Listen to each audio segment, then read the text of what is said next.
أما بعد فأعوذ بالله من الشيطان الرجيم بسم الله الرحمن الرحيم. Inshallah, we're starting on the chapter of Kitab Salah, so the chapter of Salah, inshallah.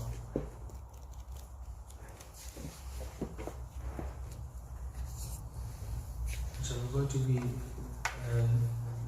I know we completed the Sirah section, the Aqidah section in this book.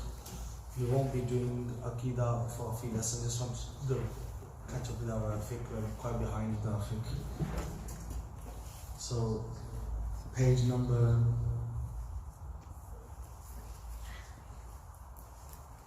69 at the top.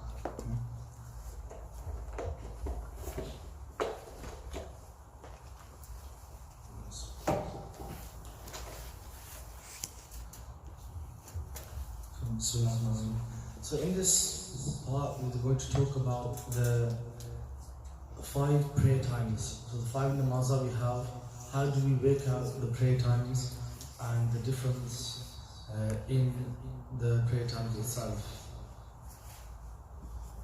So I'm saying right hand. And so inshallah I'll draw like a diagram on the board so we have a rough idea or a better understanding of how the namaz works and the prayer times, which times are makruh, when are they makruh, and which actions you can do, which actions you can't do. Why does this mosque, for example, have iftari at a certain time? Why does the other mosque have it at a certain time? And just a few different things like that. It's all based on the namaz timings. So inshallah, the next page 69, 70 and 71, I'll go through them on the board with you inshallah. I'll do one diagram, I'll try to kind of fit all of the information in. So inshallah we'll work around these times. If this can work.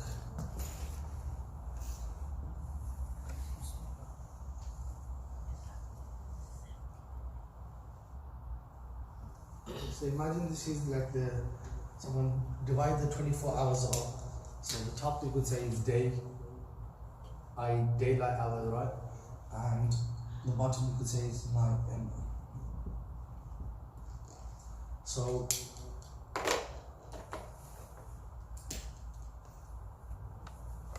we make this line sunrise. Most in case you check with these other markers. So if this line is sunrise, this will be sunset.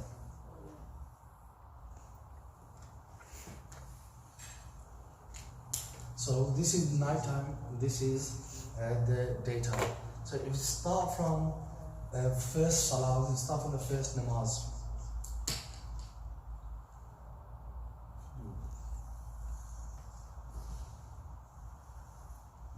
So the first namaz, you could say, is Salatul-Fajr, right? So first we have Fajr. This time here, we will consider that Fajr namaz. So before, that's where Fajr ends. So Fajr will end at this line here. So you start here, it will end here. So we know the end time for Fajr, sunrise. Sunrise is soon as the disk of the sun appears upon the horizon. So imagine this is the horizon, you're looking down the horizon. Soon as you see the disk of the sun in the horizon, the top tip of the sun, consider that sunrise. Right? It doesn't mean the full sun has to come out. Soon as you see the edge of the sun in the horizon, automatically that's considered as sunrise. That's Fajr. But the start of Fajr, how do we figure that out? So it says here, the time for Fajr is from Subh Sadiq, true dawn, until right before sunrise. So here we call this true dawn.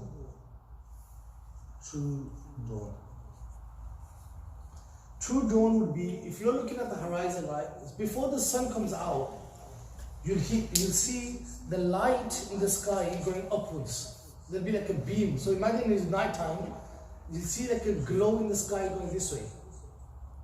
That's called a vertical direction, right? That is called Subh Kadhib. That is going to be around here. False dawn, this is called false dawn. So before the actual Fajr kicks in, there'll be like a glow in the sky. But it'll be more of the light going upwards in the sky, right? That's known as the false dawn. So that'll be Subha Kazim, okay? Subha Kadib, the false dawn. After that, you'll see the sky getting light like this, full horizon. You see the horizon getting light, and then after that, so when the horizon starts to glow, because obviously before the sun comes up, it's below the horizon, the sky gets light first, then the sun gets closer to the horizon, closer, and then eventually the sunrise happens. So when the full horizon, the light first will go up, that's called the false dawn. So you ignore that light, that's not start of Fajr. So by looking at the sky, you should be able to tell if Fajr started or not. Then if you look at the direction of the sunrise, obviously, yeah? So if you look at the same direction and you see the glow in the sky and it's spread across the horizon, you know Fajr has started. And then that'll be the continuing Fajr, and it'll get, obviously the light will get brighter, and the whole sky will start increasing until the point you have the sunrise happens. So that middle time is called Salatul-Fajr. Then after that we have which namaz? Zuhr, right? So we have midday. And actually I'll do the makruh times same time. I will go along, we'll do the makruh times as well. So now for example we have sunrise happened. For 20 minutes after sunrise, whenever the point of sunrise is, for 20 minutes it will be makruh time. So we consider this the makruh time. Right? So that will be the makruh time. This is 20 minutes. Makruh. It's average 20 minutes, right? It varies. Obviously the best is like if you vary even 25 minutes, 30 minutes to read your nafal or whatever you need to do. So average is, so after sunrise for first 20 minutes, you'll consider that makruh time. Then we have, obviously the sun has gone up, it's going all the way to the sky, and then it's going to swap from obviously one side of the sky to the other side. So imagine there is a stick in the ground, like this is a stick, right? So the shadow first, it'll be on this side, because the sun's here. As the sun rises, the shadow will go to this direction, it'll be here. And then when the sun's there, as the sun starts to set, the shadow will increase on this side, right? So when the sun is right on top of the top, the shadow won't increase in length, it'll just change sides. So if the item is in the middle, sun's here, there'll get a point where the shadow won't increase, it's just changing direction, right?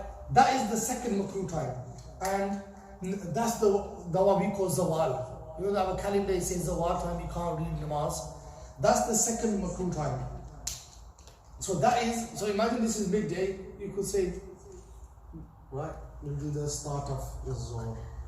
So that'll be the start of Zuhr basically, yeah? Now here, this will be considered just a zawal here. That's the second makruh time. This portion before Zuhr kicks in. Before midday, this portion is called zawal. So this is the second makruh time. We are at zawal here. And that's the second makruh time, which will be from here. So I'll just do this way, yeah? So you know. So this is the second makruh time. Just before Zuhr kicks in.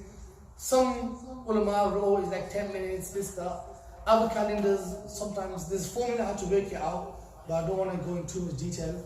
But these general calendars they have, they give you 1 hour. So we say the hour before Zuhr. Okay, so the 1 hour before Zuhr is more technical than that, it's short and it's shorter than that as well. But just for safety reasons, they give you 1 hour. So now the sun's gone to the top. Soon as the sun starts to go the decline, the shadow will start to increase. When the shadow starts to increase, that's the start of Zuhr. Alright, so Zuhr will start here. Yeah, so I'll put Zuhr here. That is from midday. Zuhr will be from midday when the shadow starts to increase. There'll come a point when the shadow is twice its length. So first imagine, that's one length, that's two lengths. I might explain that in a minute. You can see, that is Zuhr up to there. And then you have Asr. And then you have sunset, and then after sunset you have Maghrib. This is briefly how the 5 namaz times, right? If you look at Zuhr, we know the start of Zuhr, midday.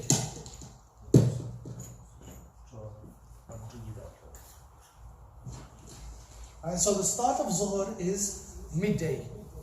Now how do you find out the end of Zuhr? That's the key thing, right?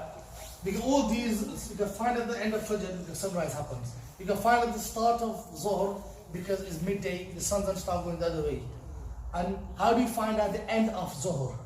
The end of Zuhr is actually found out if you have an object in the ground, like for example a stick you have, a 1 meter stick in the ground. First obviously the shadow is going to be on this side, sun rises, when sun starts declining, the shadow is going to go that way. If the stick is 1 meter, when the shadow goes twice the length of the stick, so imagine here it's up to one length, right? When it goes double the length of the object, that's when Asr starts. Okay, so let me click this back on. So here, right here, one length.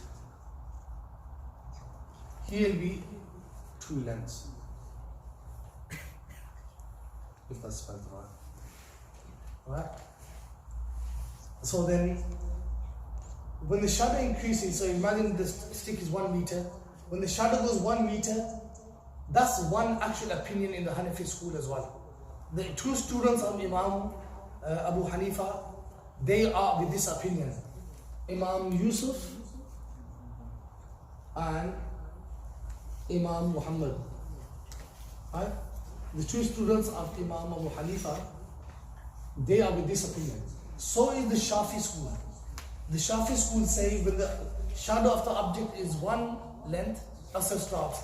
That's why in Shafi mosques, their Asr kicks in like half an hour before ours, or maybe like 45 minutes before ours. Why? Because they follow the one shadow.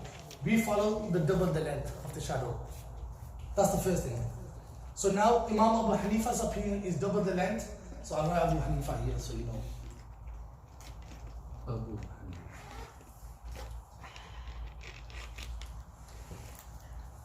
Depending on which opinion you take, majority of the scholars, obviously you have the students of Imam Abu Hanifa, you have Imam Abu Hanifa's opinion. But the ulama will decide. We don't decide which one we're going to follow. And the ulama have said that we follow Imam Abu Hanifa's opinion. Hence the Hanafi school is based on the second opinion. Even though the first opinion exists in the Hanafi school as well. But we follow the second opinion. Now Asr has started. Now at the end of Asr, before Asr ends, you'll have a 20-minute, average 20 minutes, another makruh time, corresponding to that one. So there'll be another makruh time here. Makruh time. By 20 minutes as well. It varies, depends on what part of the planet you're on. But we'll say for here, it's about 25 minutes, average 20 minutes. But safety would be that you do wait for half an hour basically. So the first makruh time is when 20 minutes after sunrise, when the disk of the sun appears. Here the last makruh time is 20 minutes before sunset. So when you can see the sun and it doesn't hurt your eyes, during the last 20 minutes when the sky is red and the sun's there and you can see the sun. That's makruh time. That's the last makruh time. And the middle one was the zawal time. The Hazan of calendars, it normally says zawal has kicked in, right? That's averagely 20 minutes before, 1 hour before the start of Zuhr. Then you have, obviously, sunset happens. Sunset is considered when the full disk of the sun is gone under the horizon. So imagine that's the horizon, the sun is about to set, First, this is not sunset. That's, you could say, the beginning of sunset, when you can see the makruh time. So you can see the sun and it's not hurting your eyes, this makruh time. As the sun fully disappears, that's when actually Maghrib kicks in. So if you're out, chilling about, you've gone to the park, and now you're looking at, has Maghrib kicked in? You just need to look, you don't need the calendar, you don't need no times. You look at the sunset, and soon as you consider the sun has gone below the horizon, that's Maghrib started. Before that, it'll be Asr namaz. Right? So the full disk of the sun has to disappear. Now, Maghrib, so we know the start of Maghrib, right? When does Maghrib end? Now that's where the debatable question is. Night. Alright, so Maghrib will end nighttime. So what is defined as nighttime? So here, this true dawn, scientifically speaking, is, everyone's heard these numbers before. Everyone's moved in this field. Like, 12 degrees, 15 degrees, 18 degrees in terms of and calendars, right? This is the 18-degree calendar. So the fatwa is given on true dawn to be 18 degrees. And that's the most reliable and the stronger opinion. Right? So our masjid, for example, for Sahri, or start of Fajr, you could say, which is Sahri time, right? End of Sahri, is the 18 degrees. And in the Hanafi school, this is, and you get most Hanafi books will say, this is the most strongest and most reliable opinion in the Hanafi school, the 18 degrees. Whereas the other mosques, when they don't follow 18 degrees, they follow one of the lower degrees, which is like 15, you could say, right? Hence, their Fajr kicks in half an hour after ours. So when our Sahri is at 3 o'clock, the other mosques are 3:30. But we're following the actual strict opinion of the Hanafi school, the one that fatwa of the ulama is given on, that we should follow the 18, right? But the other mosques, it is within the Hanafi school, but it's the weaker opinion. So the other mosques we follow, we don't say they're wrong, we still say they are the weaker opinion, but the Hanafi stance is on the 18 degrees. Hence you get that difference of like 30 minutes of Sahri. So when our mosque is doing Sahri at 4 o'clock, the other mosque is doing at 4:30, that's because of they following the difference of opinion. The same difference of opinion, if you notice, is symmetrical, right? So the same difference of opinion happens here as well. So there's another opinion. So we follow the 18 on this one as well, right? So there's 18 here. Hence, this masjid, our Isha kicks in that 20-30 minutes later than the other mosques, because they follow the earlier opinion. But in this one, there's more flexibility, right? It's to take either opinion. In this one, the stronger opinion is to stick with the 18. But here, this is the opinion of Imam Abu Hanifa to follow. And so now, when we say 18 degrees here, right, you get that same 30-minute difference as well. So hence, this masjid, we follow both 18 degrees. The difference would be, when the sun sets, right, what color does the sky be? Like a reddish glow it has, doesn't it? Orange, red glow. They say, the red glow finishes, you just say here, right? This is where the line is. After the red glow finishes, the first opinion is, Isha starts after the red glow. Right? So I'll write red glow here. Red glow. The red color. But after the red glow, the sky still stays a bit shiny white. There's a whiteness in the sky. That is this opinion. That's the white line. That's the 18 degrees. So the stronger opinion is that Isha kicks in after the whiteness. Hence, when it goes pitch dark. So this last one, it will be the pitch darkness in the sky. Hence, that will be Isha time. All this will be Isha time. So all this will be the Isha time. So anything between that is Isha. Obviously, after the Isha, you read your witr namaz after the farz of Isha. So if you read your Isha right here when you started, you got all this night to read your witr technically. If you read Isha here, you only got this portion to read your witr. Right? Until obviously the true dawn. The fourth dawn, that's not when Isha Fajr kicks in. It's when the light in the sky spreads horizontally, not vertically. And then that's the two difference of opinions. And they both, like, within the Hanafi school as well, but the ulama give a preference to which one is more reliable, more stronger. For the Fajr one, the 18 degrees is, especially when it comes to Ramadan. Now in Ramadan you have an issue. What's the issue? One fard is the rosé, one fard is Fajr namaz. So obviously if you're opening on this second opinion, for example, right? Now you ate all the way up to here. The 15 degrees. Yeah. So imagine you ate all the way up to this time, right? This time, what if that was Fajr? Like we say it's Fajr. And you're still doing Savior this time. Now you put your roza in a doubt. Right? So your roza is going to be 50-50. What if he's eating in Fajr time? So if you stop here, 100% you know that Fajr hasn't kicked in. So your roza is fine and your Fajr will be fine because you're praying it afterwards. Precautionary. Yeah? So in Rosé they say you definitely should follow the 18 degrees. Right? Is everything clear so far? Yeah? So that's why you get the difference of opinion. And it's not because Maulvis make these things up, this and that. It's all within the Hanafi school. You know, some people just like to say this mosque does this mosque, because they don't know nothing about this science. Right? But these are the difference of opinions. Let's see which one I've covered so far.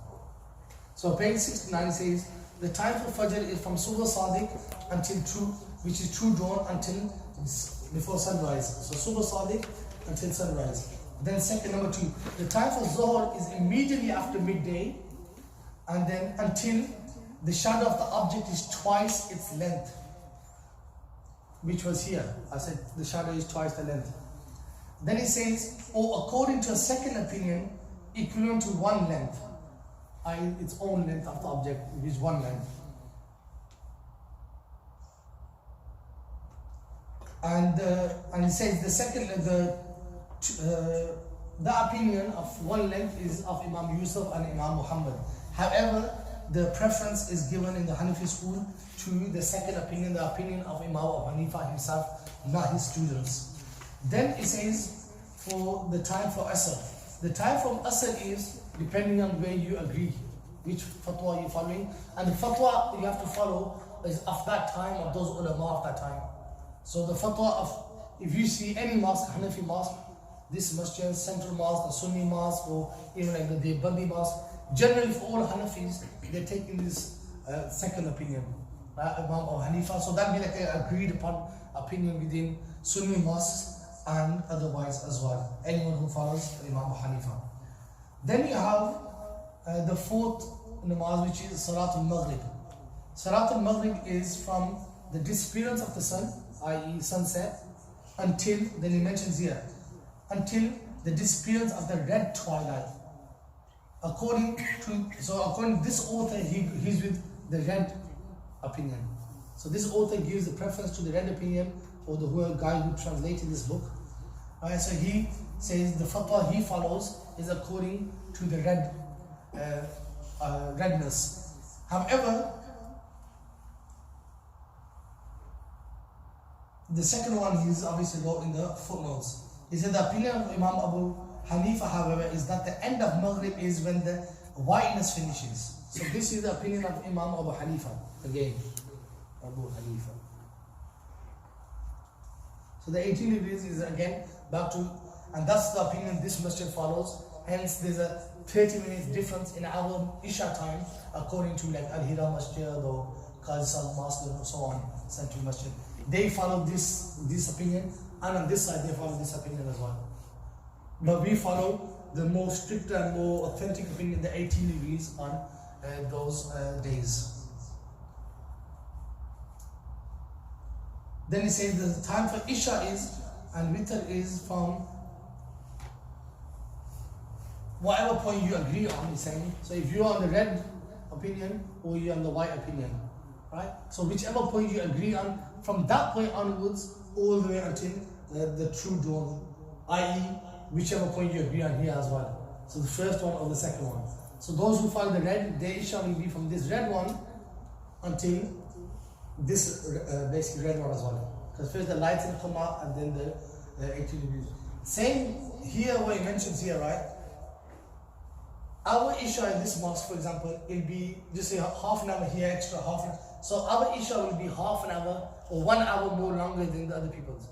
Here, our Maghrib will be half an hour longer, our Fajr will be half an hour longer. Hence, Isha will kick in half an hour later, and Fajr will kick in half an hour earlier. So hence, our timetable in this masjid, you have the Fajr kicking in earlier, especially, and just as a side note, right?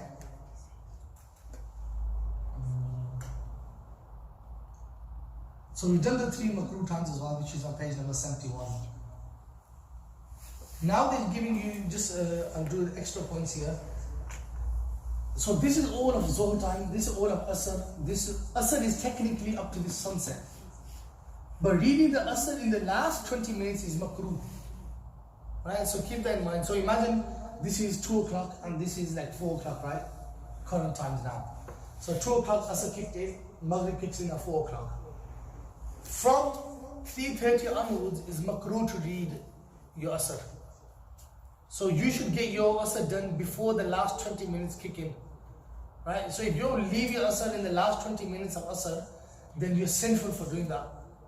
Right? So you're going to guard for delaying your Asr that time, because you delayed it all the way into the makruh time. You still have to do it, but you delayed it.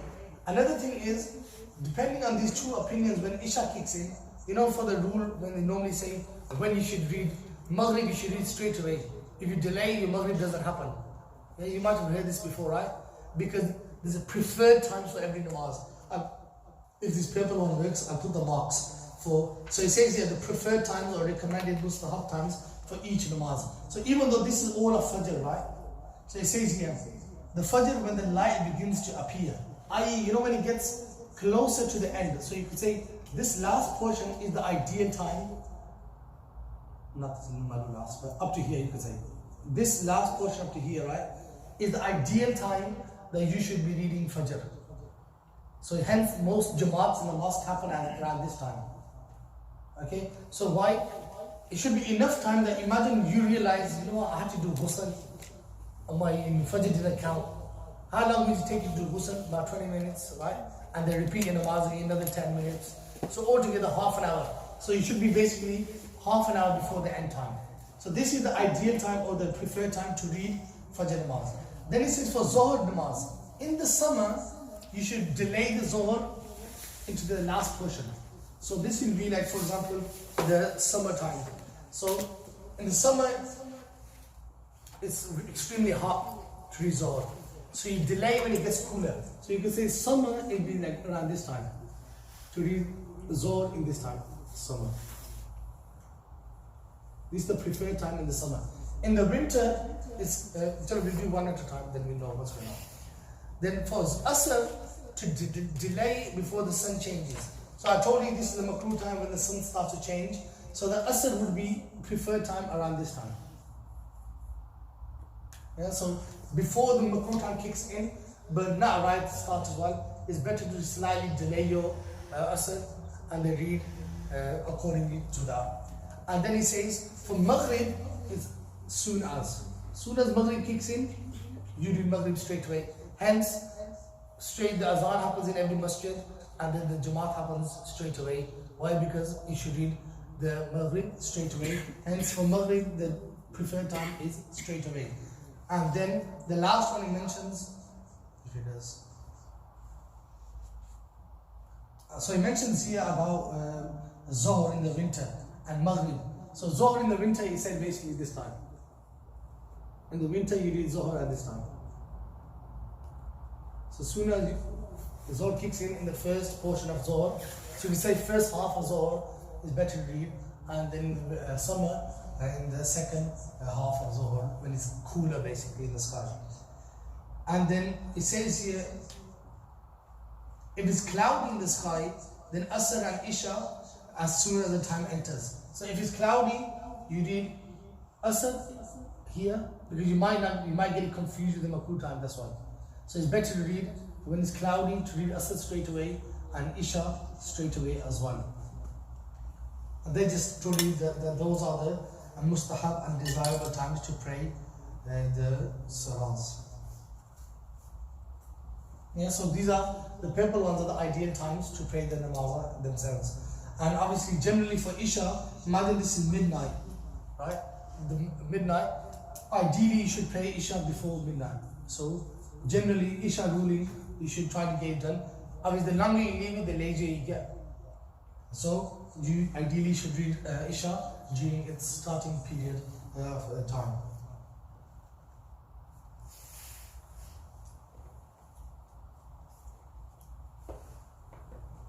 So here is also mentioned here, in these 3 makruh times, you're not allowed to read any namaz.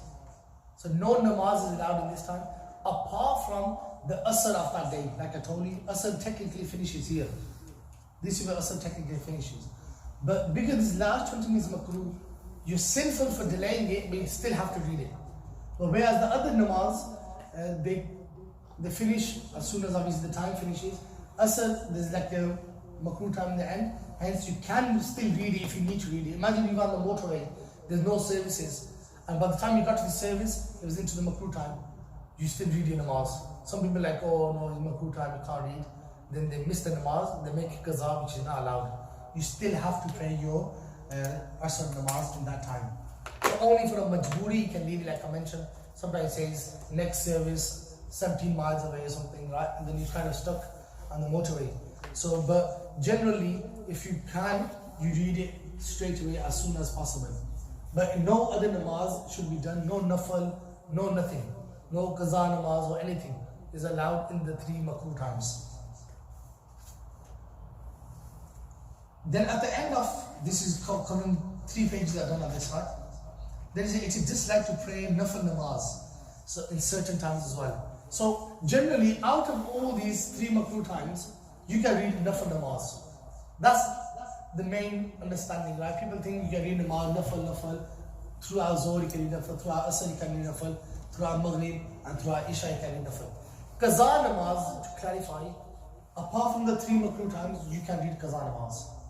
Right? It can be done anytime, apart from the 3 makruh times. Now, nafal namaz is different. Nafal means anything that is proven through sunnah. So generally, loosely speaking, nafal is also includes sunnah as well. So you have farz, wajib, the rest technically will fall under nafal in a broader way. So whenever the books normally say you can't read nafal, it means no sunnahs apart from the fixed sunnah. Like for example, the sunnah walking to the masjid and reading dua nafal. That's a sunnah, right? But can you read that or can't you? So you see, at first thing, generally you can never read nafal in these 3 times he mentions. The 3 times mentioned above. Then he says, during a khutbah. So you know when people go to the masjid and Jummah and the imams giving the khutbah and they start reading the sultan, that's not allowed. Those sultan are not allowed to be read. Hence they say, stand up, you got time for your sunnahs afterwards. Because when the khutbah is being given, or any dars of Quran and Hadith is being given, you should not be reading any nafal ibadat. Listening to the knowledge is more important. Right? So when people go to Jummah and start reading the sultan while the imam is speaking, that is not allowed. So that's the first thing he mentioned here, during a religious khutbah or sermon. Then he says, before the fard of Fajr.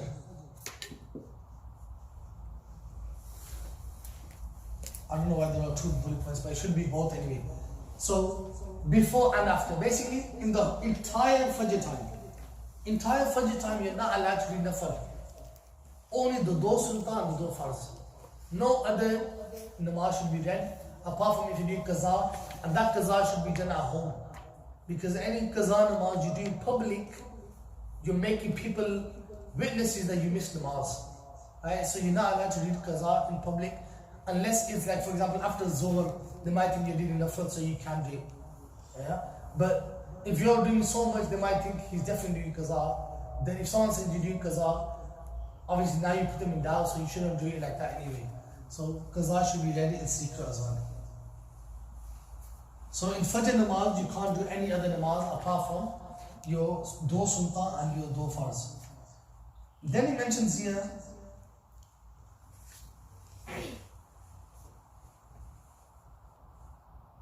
after Asr prayer is performed, i.e., for example, this is Asr namaz, right?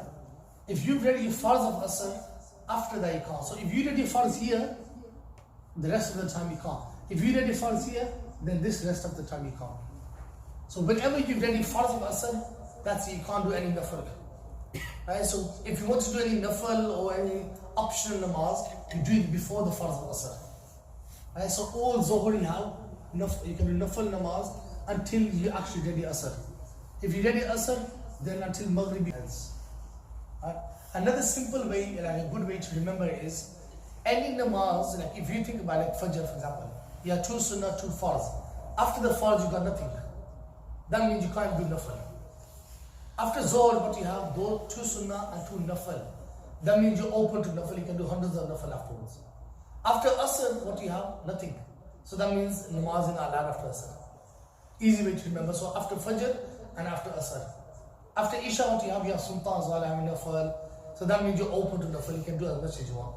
As long as you're not doing them these 3 times. So the easy way to remember, any farz namaz, if you have nothing after it, you're not allowed to read anything. And if you have something after it, then you're allowed to read something after it. That's one way to remember as well. But these are the technical ways that this author has mentioned anyway.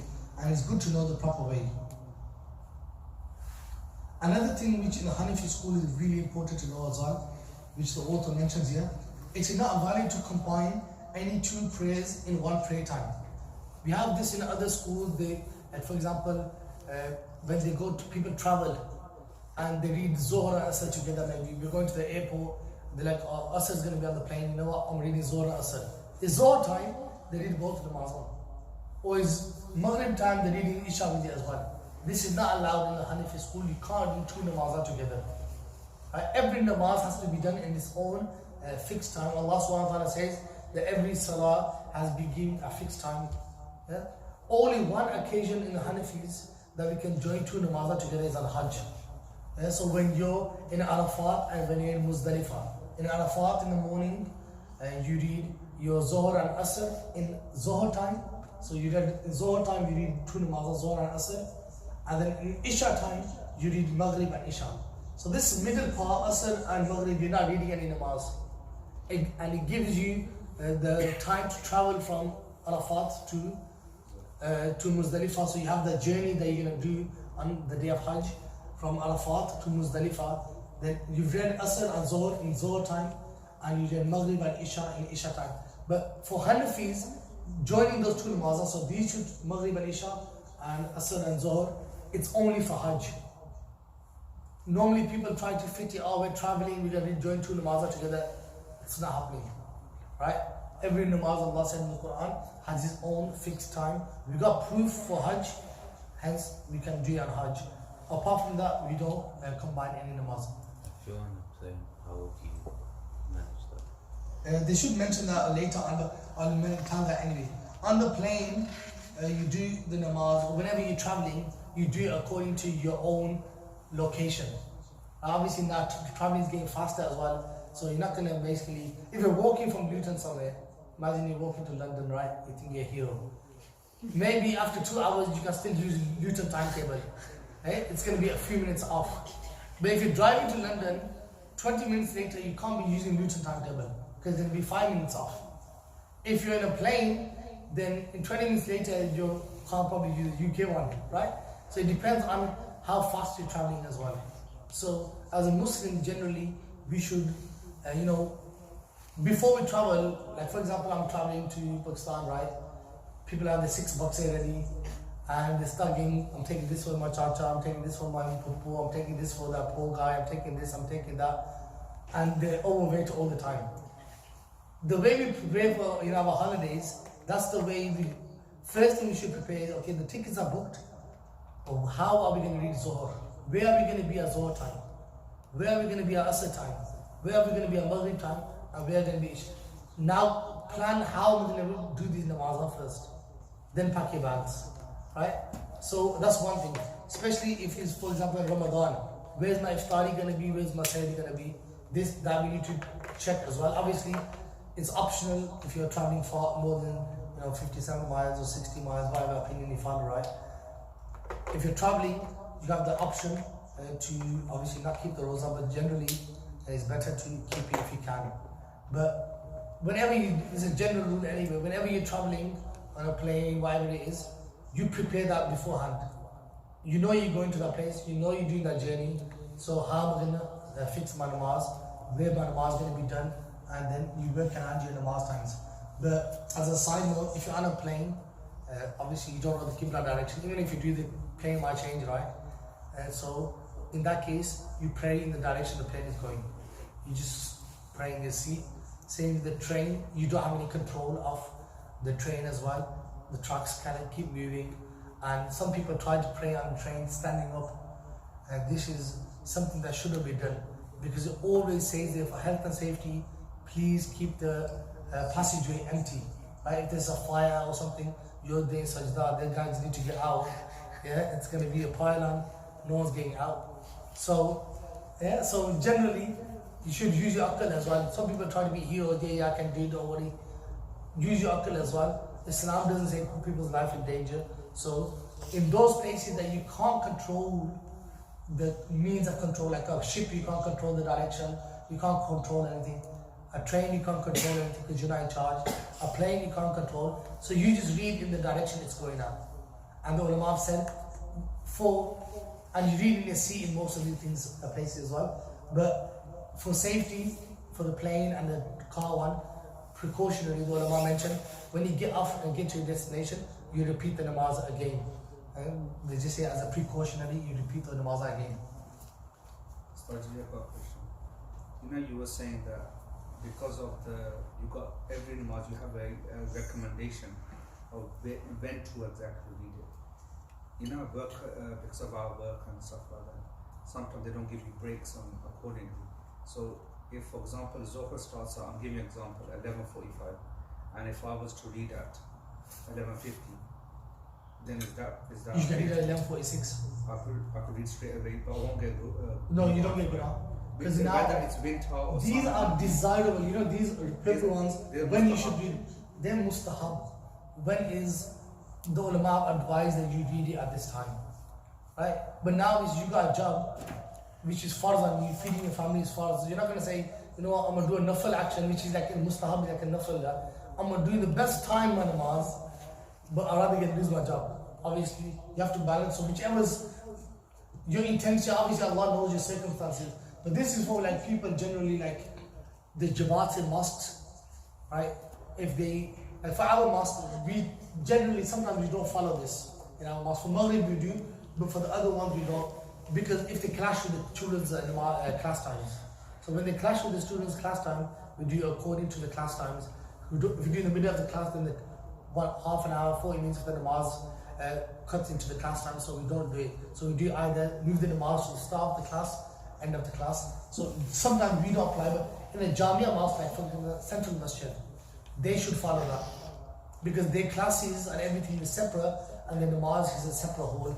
So it will never clash with the education and stuff like that. So here, because we do everything in one whole, so obviously we have to balance it with the namazis coming in and out, the kids praying.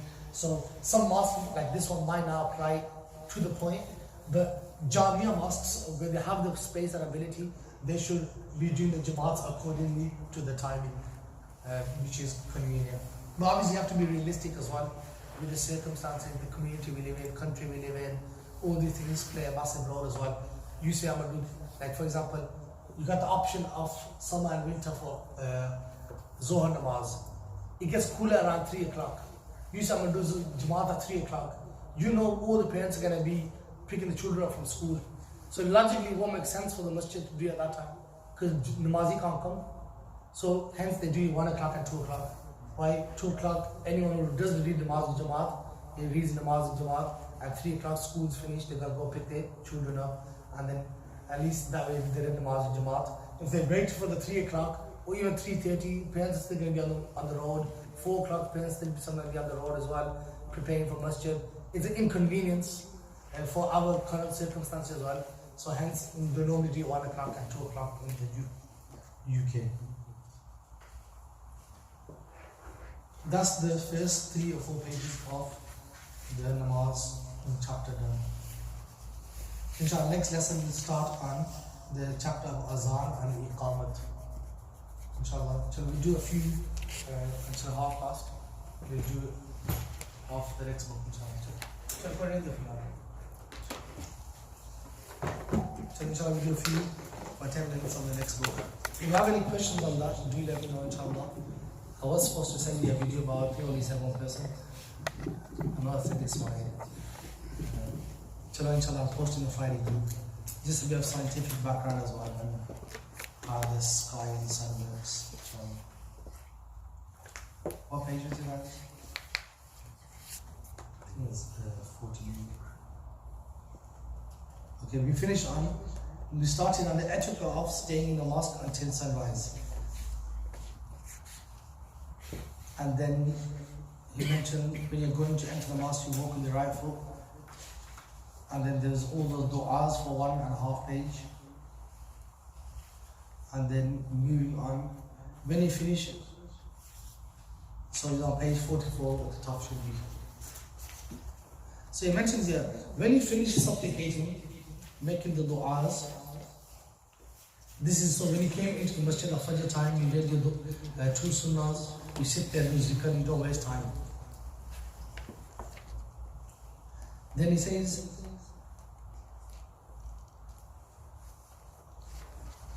so you sit there, you do zikr, read some Quran Park until the namaz, the farz jamaat happens.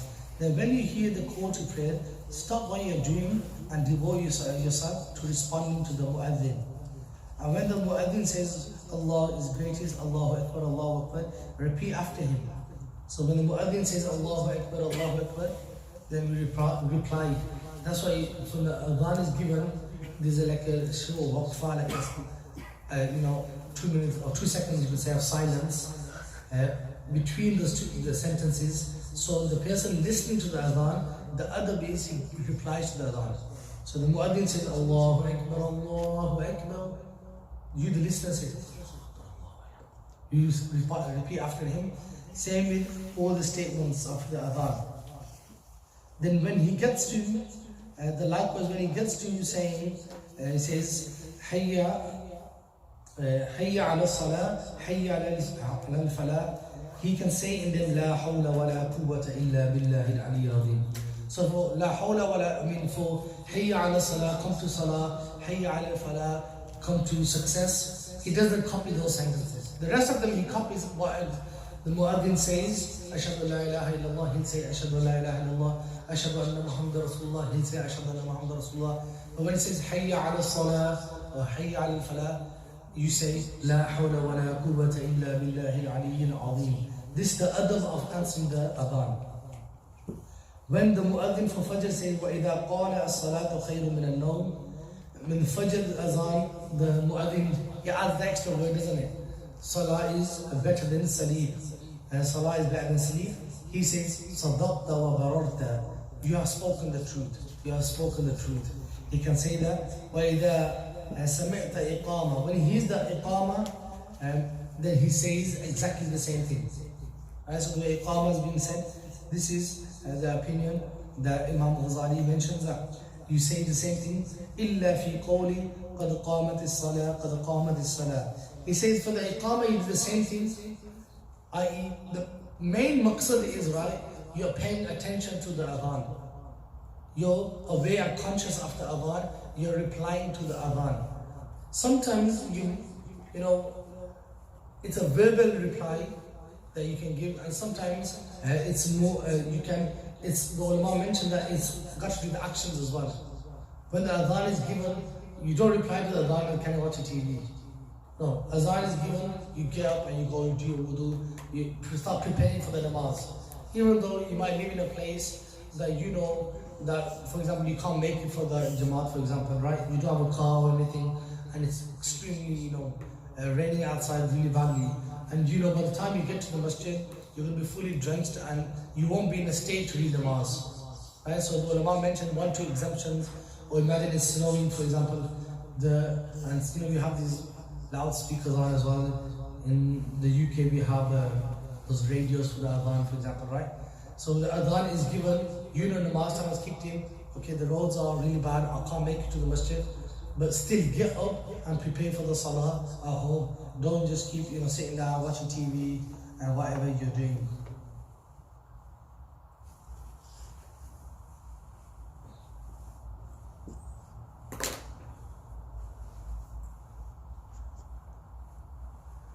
Then he's mentioned other du'as here as well. So when he says in the morning prayer, he's done that part. When you have completed the responses to the mu'adhin, then say the following. And obviously, like I mentioned, Imam Ghazali mentions loads of du'as. It'll be a blessing, inshallah, if we could memorize all these du'as. But if we can't, then at least keep the idea, the mafhum of the du'as in mind. So when the mu'adhin has finished, normally, and then we read a dua. He says, the ones he presents, say, Allahumma inni as'aluka inda huduri salati. Yeah. They mention all the du'as. He says, oh Allah, I ask you in the advent of your prayer, the voices engaged in calling on you, by the retreat to your night and the advance of your day, to grant Muhammad sallallahu alayhi wa sallam place near to you, and an excellent rank, and an exalted degree, and to raise him in the praised station which you have promised. Truly you do not break your promise, and by your mercy, O the messenger, and at the mercy of the most merciful. Half of this we normally read this dua. If you look at the Arabic side, if you look at from the second line, the first line that normally is not common, that is read in our communities, but the second line, الوسيلة والفضيلة والدرجة الرفيعة وابعث مقاما محمودا الذي وعدته إنك لا تخلف الميعاد برحمتك يا أرحم الراحمين. So this last part we read, but the dua that we normally read, that's an addition to this, and it's a different variation to the dua that Imam Ghazali has mentioned, but half of it is the same. So the dua that normally, the mafhum and the understanding of the dua that we normally read after adhan is a dua for the Prophet sallallahu alaihi wasallam rank. And it's a dua in praising the Prophet ﷺ and asking Allah to grant him the high and lofty station. So this is one of the du'as that we read. Allahumma, the dua we read is praising and the rank, and we're asking Allah subhanahu wa ta'ala to give him, he says, look, wasiyat wal fadila wal darajat al rafi'a wa ba'athhu, and grant him maqam al mahmud.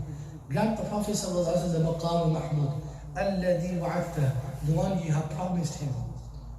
وَابْعَثُ مَقَامًا مَحْمُودًا الَّذِي وَعَدْتَهُ وَارْزُقْنَا شَفَاعَتَهُ يَوْمَ الْقِيَامَةِ. And grant us, that's not mentioned here, but we read that normally, وَارْزُقْنَا شَفَاعَتَهُ يَوْمَ الْقِيَامَةِ, and give us the intercession, the shifa'ah of the Prophet sallallahu alaihi wasallam يوم القيامة. We know يوم القيامة, the Prophet sallallahu alaihi wasallam, he will intercede for the believers. Oh Allah, admit them to Jannah, forgive them for their sins. He'll ask Allah subhanahu wa ta'ala to forgive us and be merciful towards us. This is what we're asking for in the dua after azan. وَارْزُقْنَا, and give us the rizq. وَارْزُقْنَا شَفَاعَتَهُ, of his shafa'ah, and yawm al-qiyamah. Then after you made this dua, then he said, if you hear the call to prayer while you are engaged in prayer, complete what you are praying, then catch up with what the response to the call of the prayer as usual. He says, if you're doing any other form of ibadah, for example, you're reading namaz, then the adab still would be not like, oh, you're reading namaz and the azan happened while you're reading the namaz. Even after you've read the namaz, because you know the azan happened, just say afterwards, Allah Akbar, Allah Akbar, Allah Akbar, Allah Akbar. Just say it to yourself, because now you're reminding yourself that namaz is called the adhan for, that namaz is approaching, and I need to prepare for that salah itself. And then he says,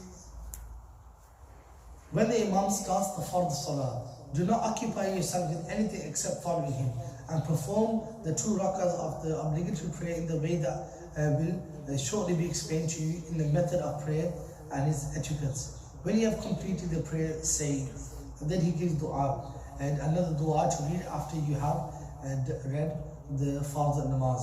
But he says that when, this normally happens in the masjid, unfortunately, and it shouldn't happen, is that when the iqamat is being done, someone stands up and starts the iqamah, Allahu Akbar, Allahu Akbar, Allahu Akbar.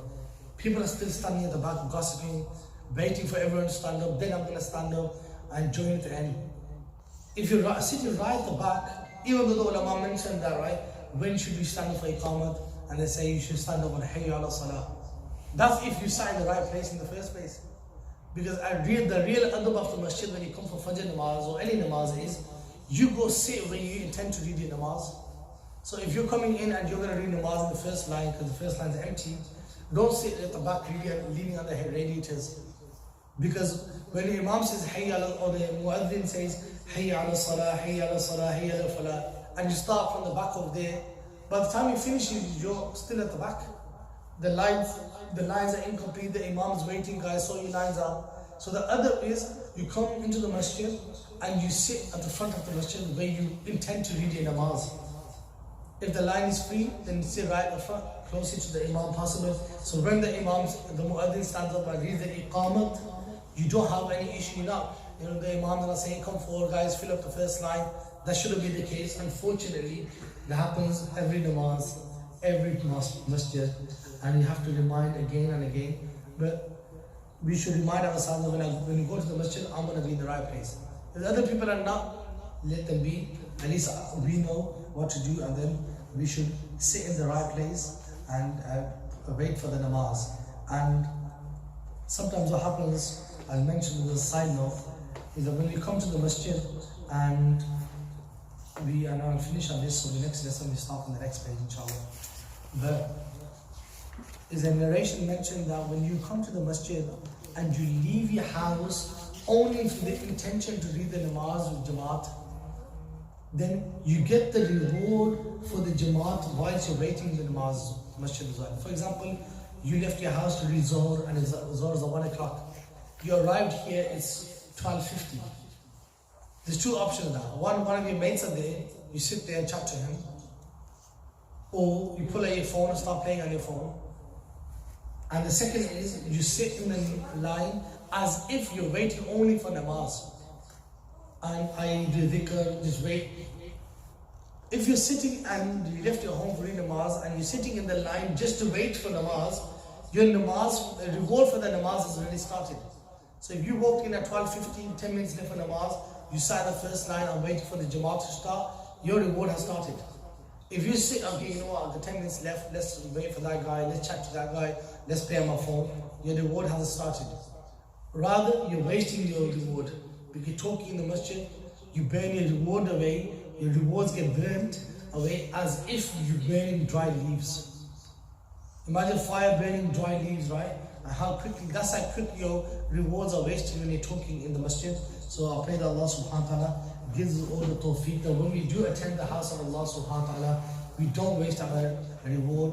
And this also applies, when we go to, people go to matams, and a puri in a masjid, and a khatam or something, and they sit in the gossiping. Remember where you're sitting. Generally in the UK, right, the men normally sit in the masjid hall.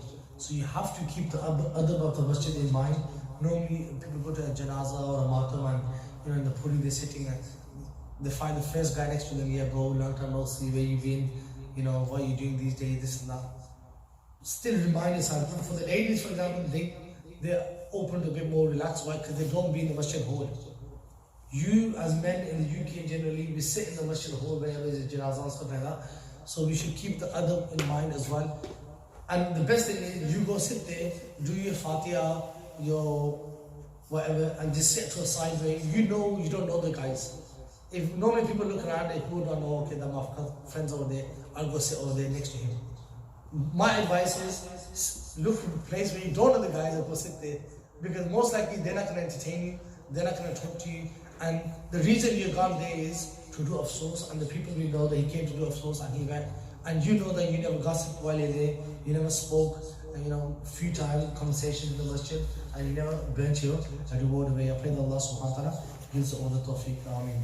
اللهم ربنا آتنا في الدنيا حسنة وفي الآخرة حسنة وقنا عذاب النار. اللهم إنا نسألك علما نافعا ورزقا طيبا وعملا متقبلا. وصلى الله تعالى على حبيبه محمد وعلى آله وأصحابه أجمعين برحمتك يا أرحم الراحمين.